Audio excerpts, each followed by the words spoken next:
Some brands offer you low finance, or cashback, or servicing. Renault don't do ors. We do ands. The Renault Kadjar with 1.91% APR and €1,000 cashback and 3 years servicing, saving you thousands. Renault, the brand with the ands. Visit your local Renault dealer. Finance is made under a hire purchase agreement. Terms and conditions apply. Deposit required subject to lending criteria. See Renault.ie. You're listening to Life Strategies with Monique. Get ready to be empowered and inspired.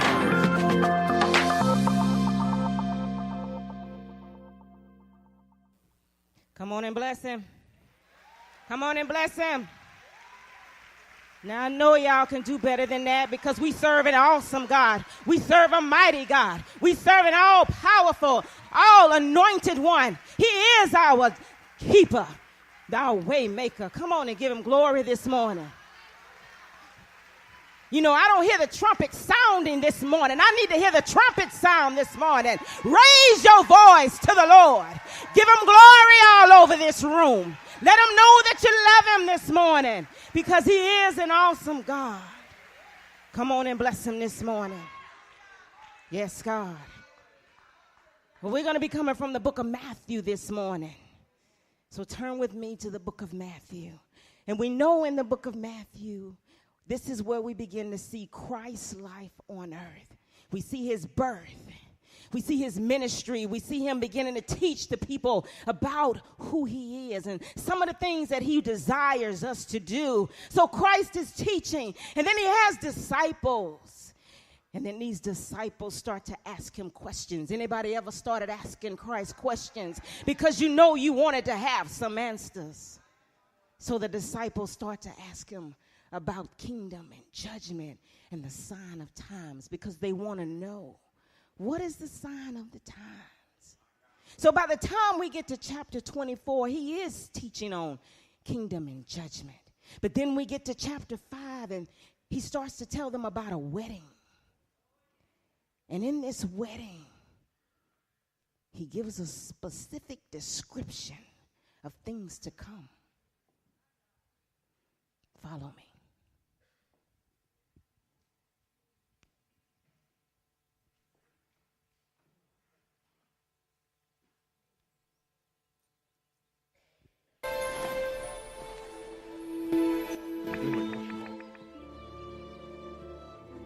Then shall the kingdom of heaven be likened unto 10 virgins, which took their lamps and went forth to meet the bridegroom. And 5 of them were wise, and 5 were foolish. They that were foolish took their lamps and took no oil with them. But the wise took oil in their vessels with their lamps.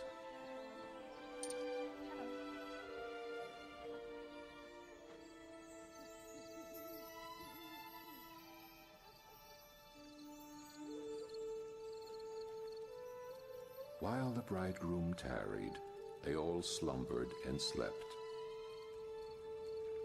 And at midnight there was a cry made,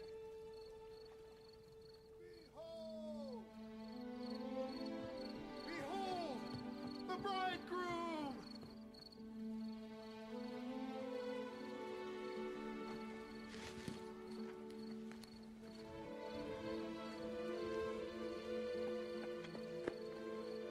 The bridegroom, he comes. Go ye out to meet him.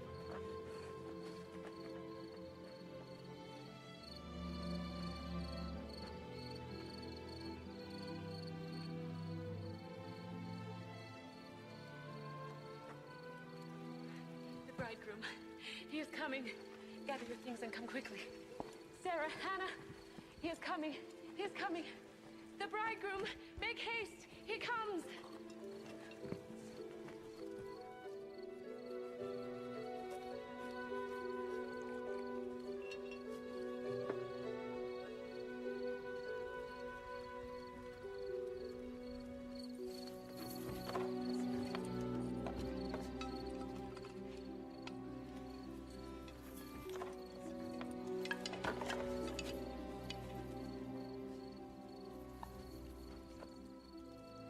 Please, give us of your oil. Our lamps, they are going out. No, not so, lest there be not enough for us and you. Go ye to them that sell and buy for yourselves.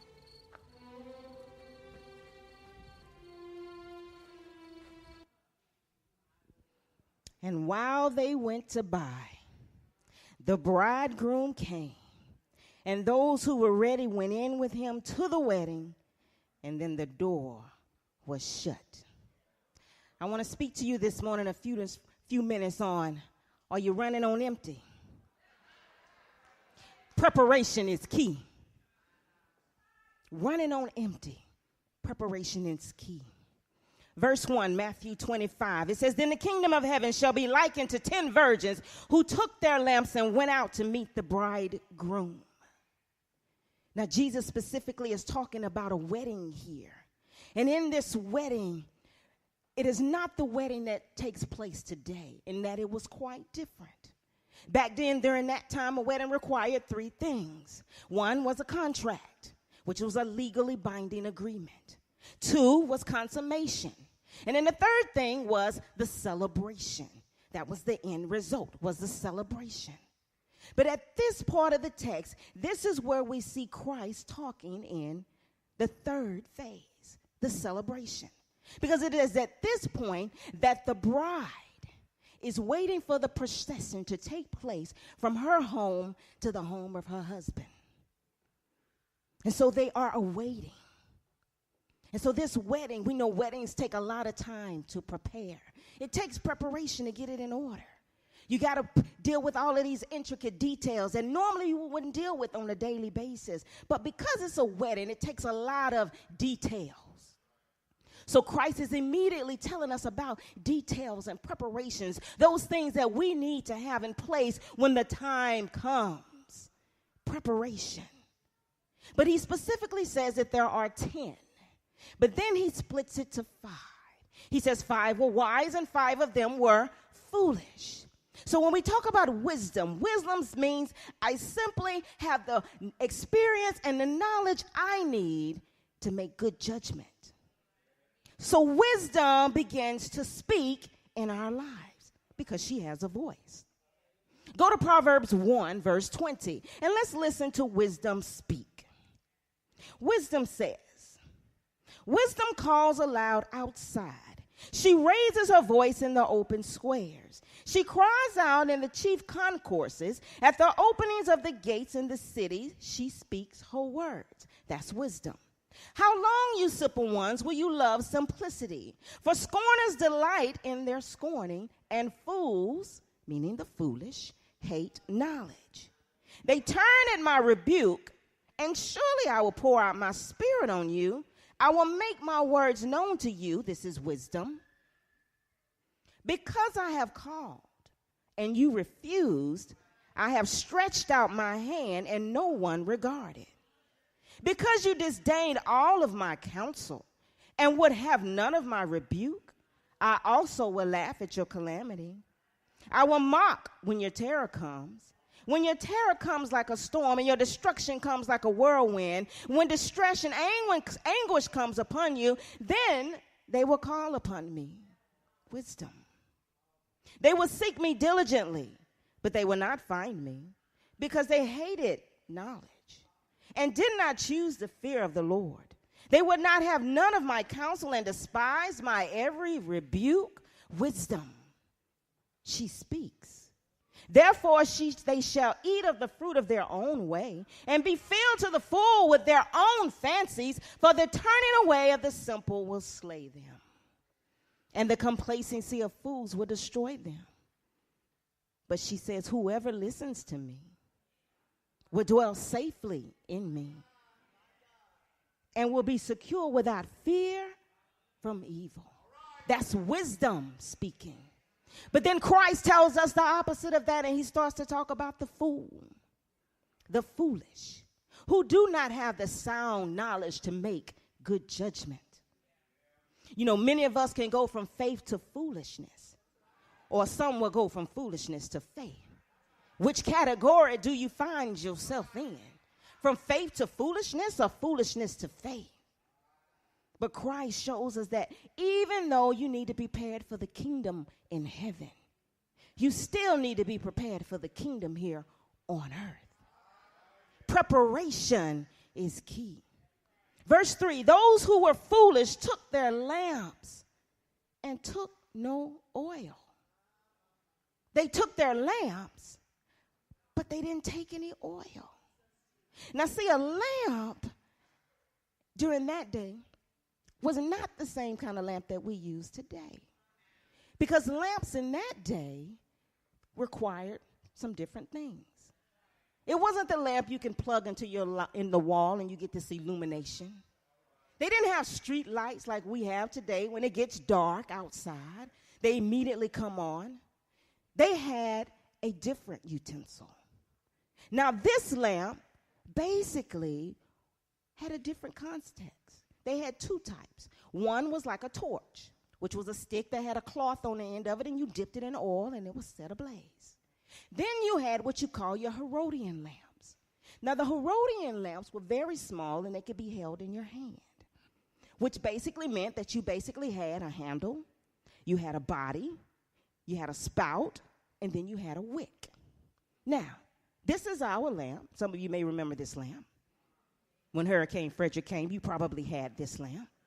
And in this lamp, you had the same premise. You basically had a body, okay? You had a wick, and then it had a spout on the top of it for you to put that wick in. Now, what's so significant about this lamp is with this lamp, you need to have a wick that is going to absorb that oil. So if I have a wick that does not absorb the oil, then that means it's going to burn completely out. But if I have a wick that can absorb all of the oil, then I can burn. I can become a flame. But the foolish took a lamp, but they didn't take any oil. See, my lamp represents my word. The word is a lamp unto my feet and a light unto my path. It's my word. The word, the lamp, it is a source of inspiration. A source of inspiration, which teaches me laws, precepts, and principles. So when I have the word, God literally teaches me the laws, precepts, and principles that I need in my life to direct me on the right pathway.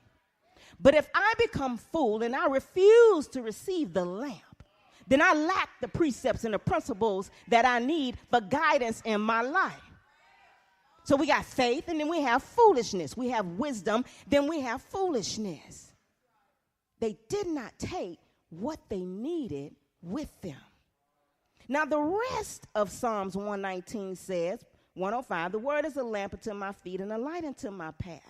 It says, I have sworn and confirmed that I will keep your righteous judgments, the laws, precepts, and principles for my life. But then it goes on to say, I am afflicted very much. Revive me, O Lord, according to your word. In other words, fill me with your oil. Fill me with your spirit. I need the oil, but I need my lamp. I need my source of inspiration, because what I don't want to do is run on empty. I don't want to be running on empty. So I'm going to give you a few points this morning. Number one is be a keeper of your lamp. You need to maintain its condition. The condition of it means it needs to stay in its existing state or condition, or is its existing state in regards to my circumstances, my condition. What am I looking like presently? I need to maintain my condition, because when I lose that, if my condition changes, so can my circumstances. If my condition changes, so can my circumstances. So are you at 100%? Or are you at 50%? Or are you literally running on empty at the bottom of your tank? Many of us are running on empty, thinking that we can still move like we need to. But we have to fill ourselves with his oil. We need his oil in our lives. Verse number 4 says, but the wise took their oil in their vessels with their lamps. They took oil in their vessels with their lamps. Simply stated, I have my lamp. I have what I need, plus I have my oil. But then I need to get outside of self. And I now need this extra vessel, because this vessel can be filled with extra oil. So when the time comes, I can pull from somewhere. Because when I run on empty, I need to be able to get from an external source that which I need in order to be able to sustain who I am in Christ. So I need to have extra. See, the wise took extra, an extra vial of oil. And that vessel is simply a container that can be filled outside of self. So when I'm running low on my patience, and I'm running low on my spirit, I need to have an external force or source to be able to pull from in order to sustain me when I need to be sustained. So when I don't have any oil, I'm lacking my wisdom. Wisdom, because she has already spoken that anybody that dwells in me shall be safe and secure in me. The oil and the spirit are one. So they take their extra oil because they are prepared. Anybody ever gone on a trip and you've gotten all your things together, then all of a sudden you've decided you're not going to take something with you, like the foolish did? They purposely made a decision not to take something with them because they felt like they weren't going to need it. But then when you got to your destination, you realized that I should have taken that with me. You realized that you needed it all along, but you felt like it was going to get in your way. And many of us do that. We feel like certain things will get in our way, so we'll just soon not deal with it and not take it with us, when in actuality, that is what we really and truly need. Wisdom. Wisdom tells the wise to take what you need. Take that extra. Take that which is beyond yourself. Because when you do run on empty, I can fill you up. But what is it that I'm carrying that is so significant? It's that oil. They got a lamp. They got their vessels, but it's the oil. That oil has great significance throughout the text. Throughout the Bible, we see oil. Oil was that one thing that everybody used. Oil in the Hebrew is shemen, but in the New Testament, that word is eleon, which means olive oil. Now, olive oil was basically used in everything that you did. But where did I get my oil? Oil was found in the Mount of Groves. It was the olive oil. And it took a long time for these olive trees to grow. So when these olive trees grew, it basically said to the economy, I have stability and I have prosperity. So if I had the oil, it brought stability and prosperity to my life. But in the physical, they understood when you had oil, you had stability and prosperity within a nation. Because olive oil was basically used as a commodity. And then it was used as a means of money, a form of transacting money. But it was also used in everything. It was used to oil the skin, the limbs, the hair, the food. It was used in anointings, anointing the kings and the priests. And anybody in an honored position, oil was the one thing that was used. Oil. And whether we realize it or not, oil is the one thing that we still use in our world today that gives value. So Christ wanted to show us that there is value in the physical, but there's also value in your spirit. So he physically wanted to show you something to let you know how valuable the oil was. Going a little bit deeper, when we talk about the oil, the Mount of Olives, right across the street was the Garden of Gethsemane, where Christ was, where Christ experienced his bruising, where he died for us, which that means, Gethsemane means a place of crushing. Talking about the olive oil, because olive oils had to be crushed in order to be able to get the oil out of them. Does that not say who Christ is, who was bruised for our transgressions, bruised for our iniquities? The oil, because when he died, he left us a comforter, the oil of the Spirit, which can be poured out on each and every one of you if you just simply accept and receive the Spirit in your life. The oil has value. So Christ wanted us to show the value of oil. So when I don't have the oil of the Spirit, and I know that it can add prosperity and stability in my life, if I lack it, lack of oil in a nation was a curse from God. So when you lack the oil, do you want to receive a curse from God? Because we see in the story what the foolish chose. They chose not to take what they needed and were denied access into the kingdom. The oil can bring you stability in your life when you have it. But when you don't receive it, then you cannot receive what God has for you in your life. Stability. Verse 5, but while the bridegroom was delayed, they all slumbered and slept. Sleep, and that's a common thing most of us, we do. We sleep at night. But that is simply a state in which the body basically comes unconscious for a period of time. So basically, there is a time delay for preparation. Nothing is going on when you're literally asleep. But then there's an also place where you call yourself in slumber, meaning you're not necessarily asleep, you're kind of like in between. You're laying there and you're just not doing anything. You're just wasting time.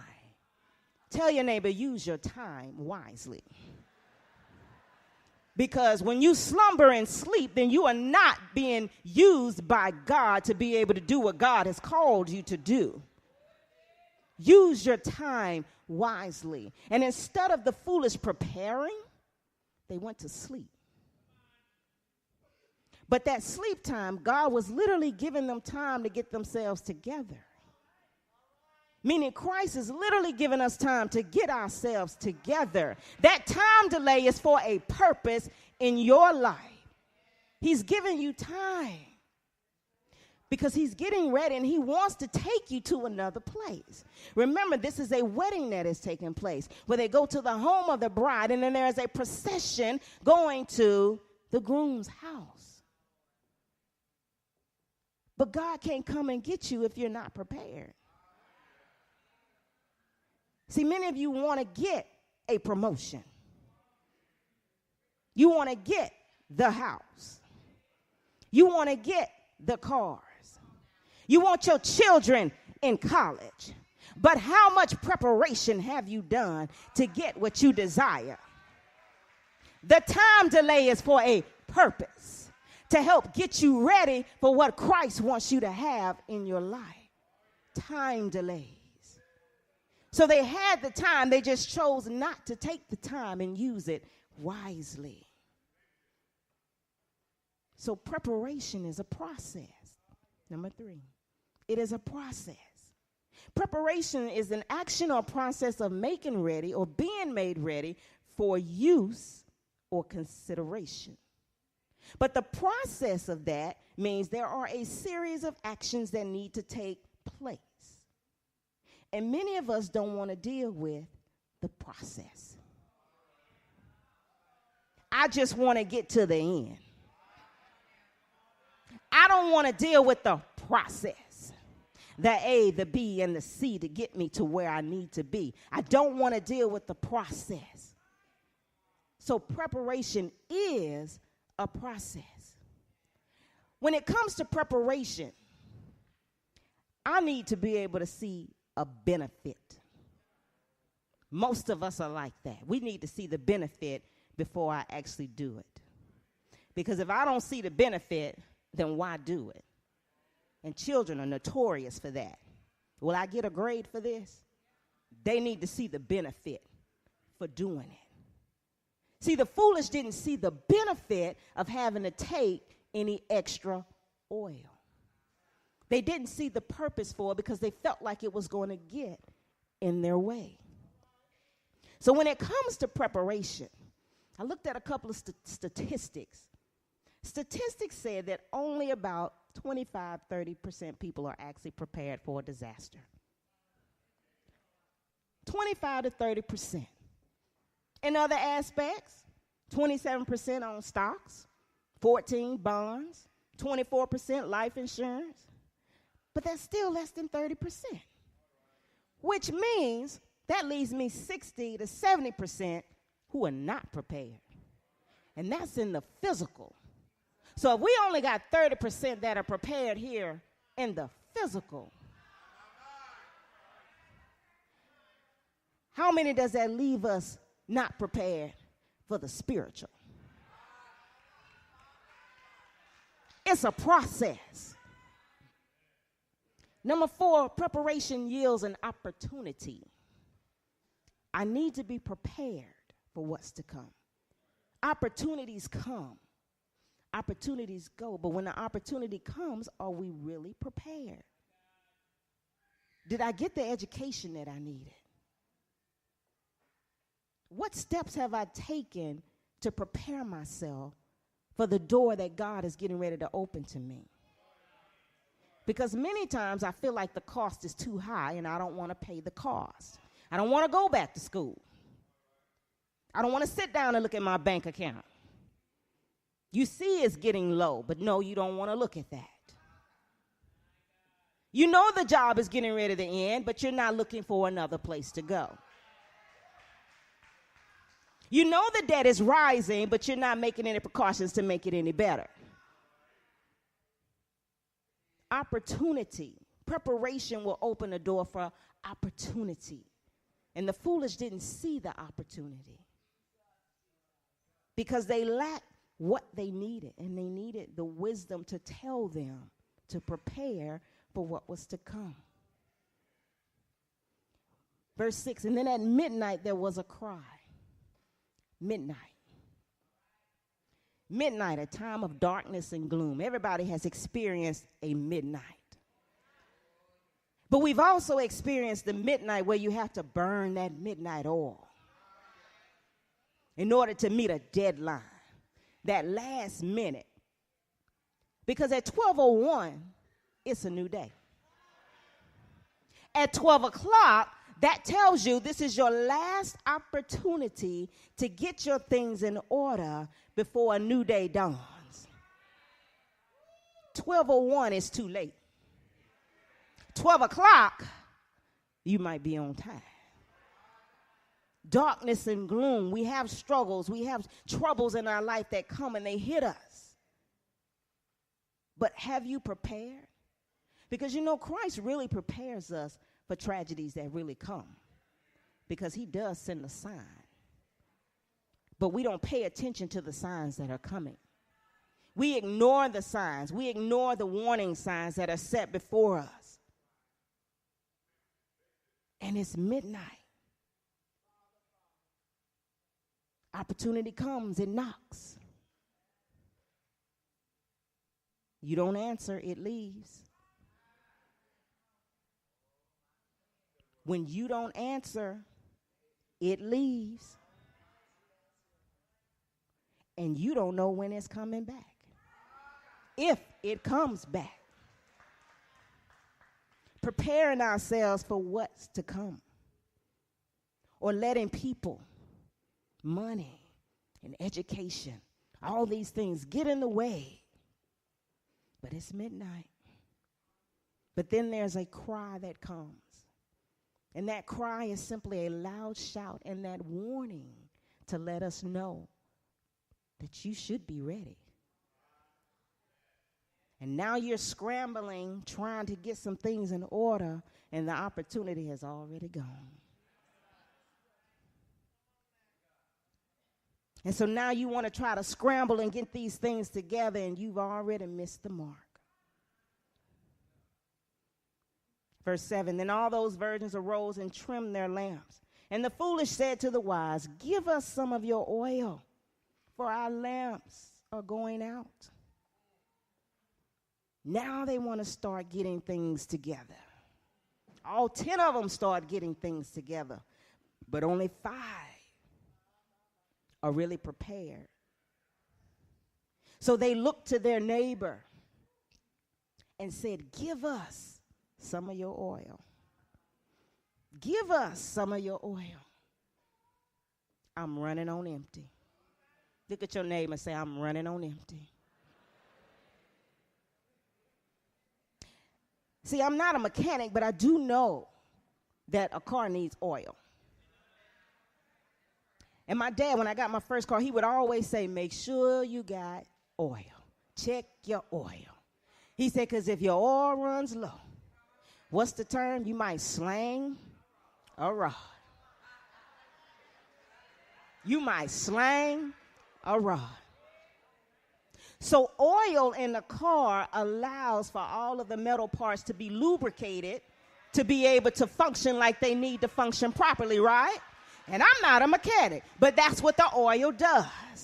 So when it's in my car and I'm oiled properly, then I can function. But the moment I run out of oil in the physical, I'm asking for trouble. And that's in the physical. But when you run out of oil in the spirit, you're going to start to see the manifestations come in your life, which means you'll start to see a change in your attitude. Because you've run low on oil. You'll start to see a change in your relationships with the people around you because you started running low on the oil. See, when I keep a relationship with the Father, then my relationships are all in glory. But when I run out of my oil, I start to see my relationship become depleted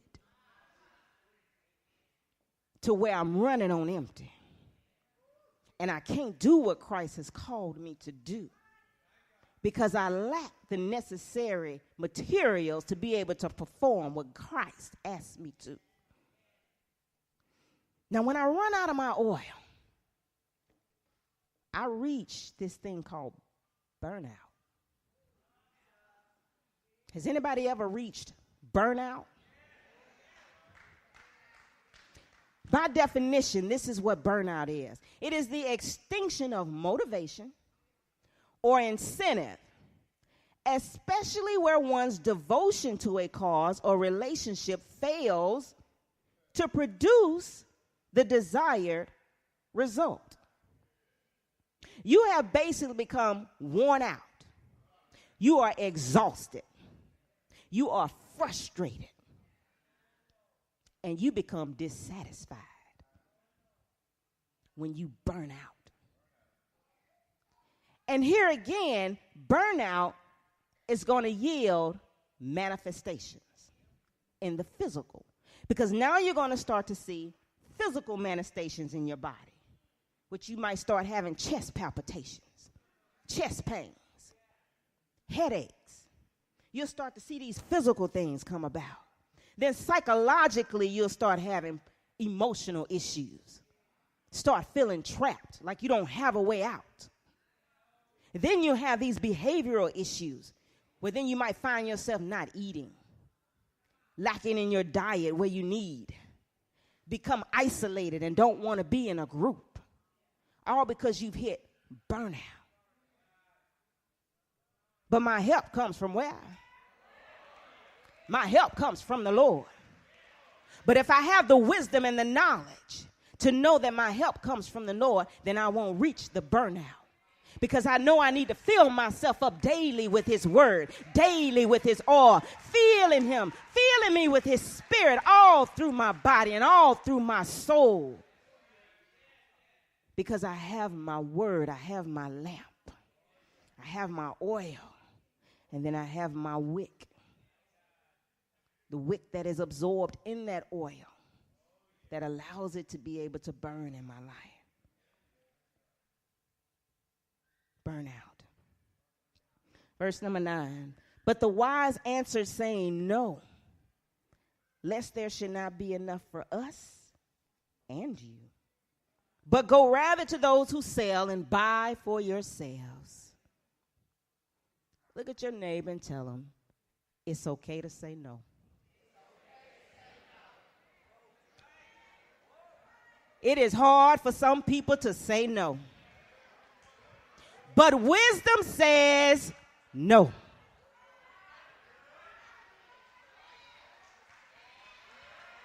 Wisdom said no.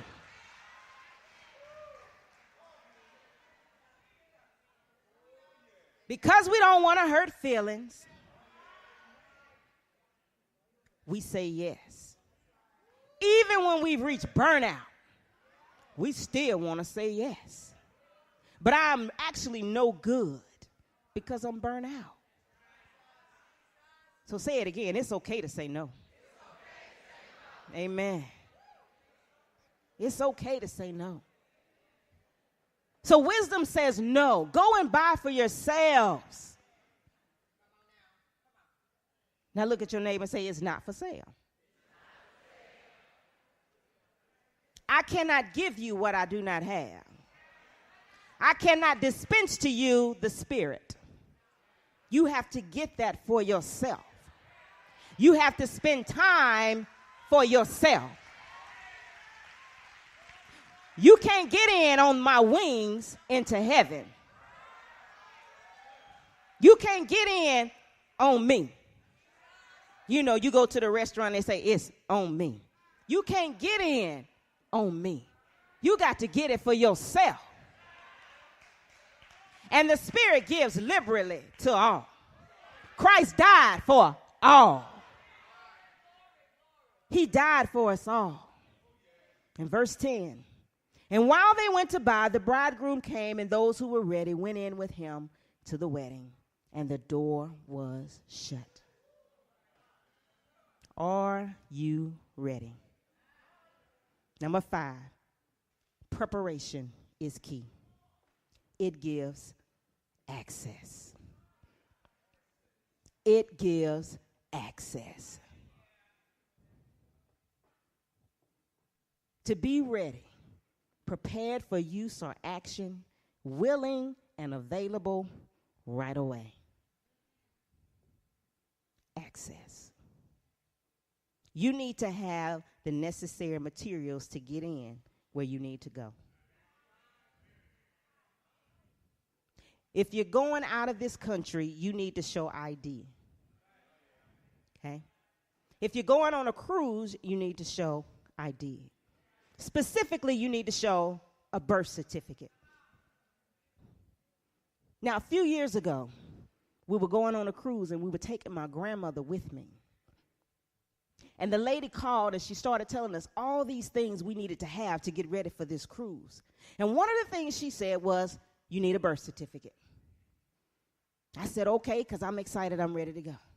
But then I have a conversation with my aunt, who says, Mother doesn't have a birth certificate. And I said, what do you mean? She said, Mother does not have a birth certificate. And I'm thinking, everybody has a birth certificate. But my grandmother was born by a midwife. So there was no record of birth, which meant if she did not have a birth certificate, she would not have been able to go on that cruise.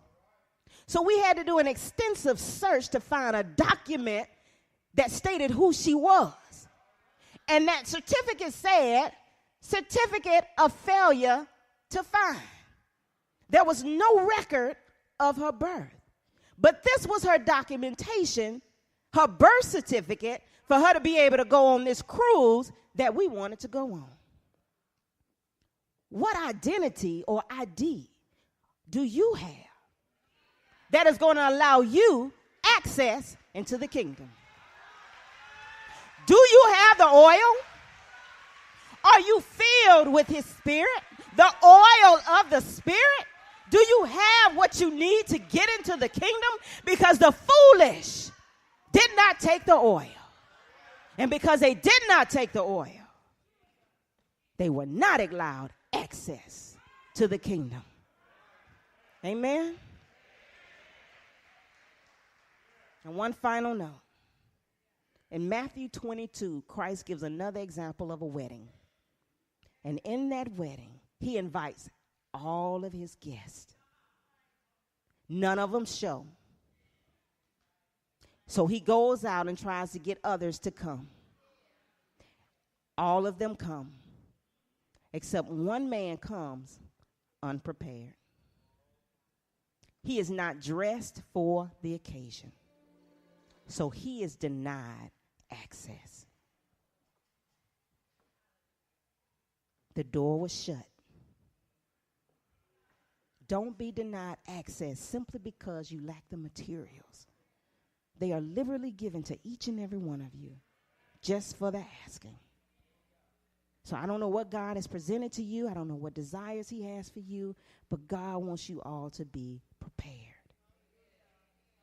Don't run on empty, because preparation is key.